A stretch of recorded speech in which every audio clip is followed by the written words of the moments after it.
Salom. Saya sebagai moderator dari kelompok 8. Nah, pertama-tama saya ucapkan terima kasih kepada Bu dosen yang sudah memberikan waktu dan kesempatan kepada kami kelompok 8 untuk mempresentasikan isi dari materi yang kami kerja. Nah, materi yang kami presentasikan ini adalah keragam makhluk hidup dan persebarannya, dan yang akan dibahas oleh saudari-saudara kita atau teman saya. Oke, sekarang kita akan bahas biosfer dan makhluk hidup. Biosfer adalah lapisan bumi yang dapat dihuni atau ditinggali oleh makhluk hidup untuk melangsungkan hidupnya. Jadi, biosfer menjadi tempat sistem ekologis global yang menyatukan semua makhluk hidup. Lapisan ini berupa daratan, perairan, dan udara yang memungkinkan adanya kehidupan dan proses biotik berlangsung. Dan selanjutnya, fungsi biosfer. Biosfer memiliki beberapa manfaat bagi makhluk hidup seperti manusia, hewan, dan tumbuhan, antara lain sumber makanan. Biosfer merupakan penyedia sumber makanan seperti berbagai flora dan fauna yang bisa dikonsumsi oleh manusia.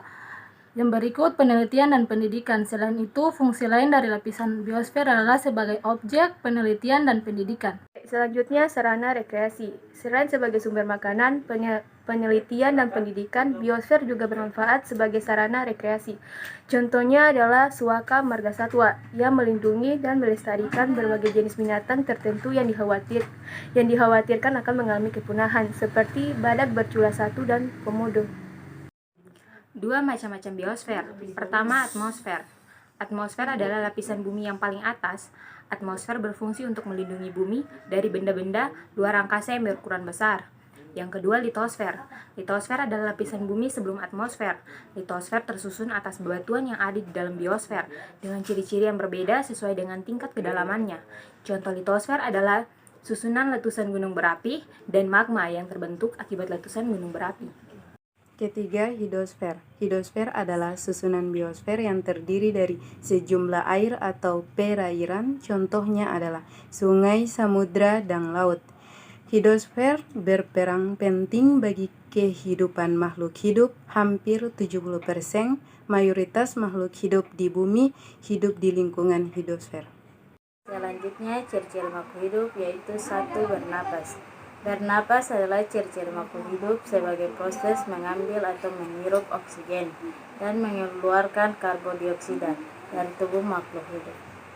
Kedua, yaitu reproduksi, merupakan cara dasar mempertahankan diri yang dilakukan oleh semua bentuk kehidupan oleh pendahuluan setiap individu organisme untuk menghasilkan suatu generasi selanjutnya. Selanjutnya, 3. Tumbuh dan berkembang. Semua makhluk hidup akan mengalami ciri-ciri makhluk hidup ini, mulanya hewan, manusia, dan tumbuhan berukuran kecil, kemudian secara bertahap tumbuh menjadi besar.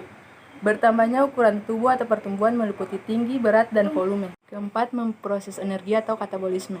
Katabolisme adalah proses alami di dalam tubuh untuk menghasilkan energi. Proses ini memungkinkan tubuh untuk bergerak dan menjalani aktivitas sehari-hari. 5. Peka terhadap rangsangan. Kemampuan makhluk hidup untuk menanggapi rangsang disebut dengan iritabilitas. Contohnya, manusia akan berkedip jika terkena cahaya yang menyilaukan, kucing akan lari jika terkena air, daun putri malu akan menutup jika disentuh, dan lain sebagainya. Selanjutnya 6. Bergerak. Bergerak merupakan perubahan posisi suatu makhluk hidup terhadap suatu acuan tertentu. Makhluk hidup dapat melakukan gerak pada sebagian atau seluruh kegiatan tubuhnya. 7. Evolusi dan adaptasi. Evolusi adalah proses perubahan makhluk hidup secara bertahap dalam jangka waktu yang lama dari bentuk sederhana menjadi bentuk yang kompleks. Dan adaptasi adalah kemampuan atau kecenderungan makhluk hidup dalam menyesuaikan diri dengan lingkungan baru untuk dapat tetap hidup dengan baik.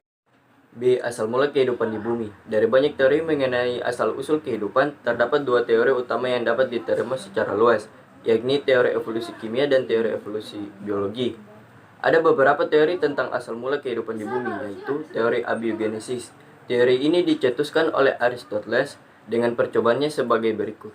Tabung reaksi diisi dengan air yang terdapat potongan jerami. Setelah sekitar 2 minggu, ternyata dalam tabung tersebut terdapat makhluk kecil. Dari percobaan tersebut, Aristoteles menyimpulkan bahwa makhluk hidup berasal dari benda mati secara spontan. Kedua, teori biogenesis. Teori ini muncul menyanggah teori di atas yang dibuktikan secara terpisah oleh Francisco Redi dengan daging yang disimpan di dalam tabung kaca dan Lazarus Spallanzani dengan air kaldu yang dimasukkan ke dalam botol atau tabung reaksi. Saya akan membacakan kesimpulan dari materi kami. Biosfer disebut sebagai lapisan kehidupan bumi, tempat di mana makhluk hidup tinggal dan melangsungkan kegiatan hidupnya.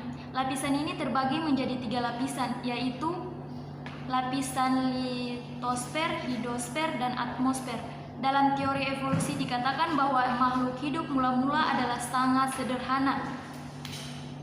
sederhana tingkatnya, yang bersel tunggal dan hidup dari bahan organik sehingga tergolong tumbuhan. Asal-usul manusia menurut ilmu pengetahuan tidak dapat terlepas dari teori evolusi. Manusia yang dikemukakan pertama kali oleh Charles Darwin pada abad ke-19 yang inti pokoknya yaitu 1. Spesies yang hidup di masa sekarang berasal dari makhluk hidup di masa akhirnya.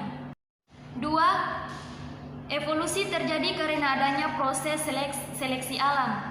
Seleksi adalah proses seleksi atau pemilihan yang dilakukan oleh alam terhadap organisme yang hidup di dalamnya. 3. Keanekaragaman makhluk hidup merupakan ungkapan pernyataan terhadap berbagai macam bentuk, variasi, penampilan, serta sifat makhluk hidup di dunia dengan persebarannya di berbagai belahan bumi.